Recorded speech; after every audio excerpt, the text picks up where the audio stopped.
ফুটন্ত গরম দুধের মধ্যে আপেল দিয়ে দারুণ স্বাদের বাচ্চাদের খাবার তৈরি করা যায়। এটা আসলে না করলে বুঝতে পারবেন না। আর দেখতেই যে এতটা লোভনীয় আর এত ভিটামিনে ভরপুর এই খাবারটি, আর তৈরি করা কিন্তু অত্যন্ত সহজ। আমি একটা আপেল নিয়েছি, এবার আপেলটাকে খুব ভালো করে ধুয়ে চামড়াটা ছিঁড়ে ফেলে দিয়ে একদম কুচি করে নেব।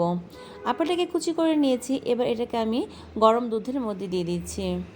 আমি 2 কাপ দুধ নিয়েছি, আর এখানে আমি একটা বড় সাইজের আপেল কুচি করে নিয়েছি। আর এখানে আমি কোয়েকার ওটস দেবো। এখান থেকে আমি 2 টেবিল চামচের মতো ওটস দিয়ে দিচ্ছি।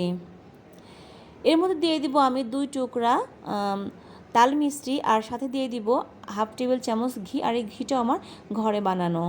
এবার খুব ভালো করে এটাকে জাল দিয়ে নিব, মানে একদম যখন বলক চলে আসবে তখন এটাকে একদম লো ফ্লেম করে দিব। লো ফ্লেমে এটা 10 থেকে 12 মিনিটের মধ্যে রান্না করে নিব, যাতে আপেলটা একদম সেদ্ধ হয়ে গলে যায়, যাতে বাচ্চাদের খেতে কোনো প্রকার অসুবিধা না হয়। আমার রান্নাটা হয়ে গিয়েছে, এবার আমি ঠান্ডা করে বাচ্চাদেরকে পরিবেশন করাবো।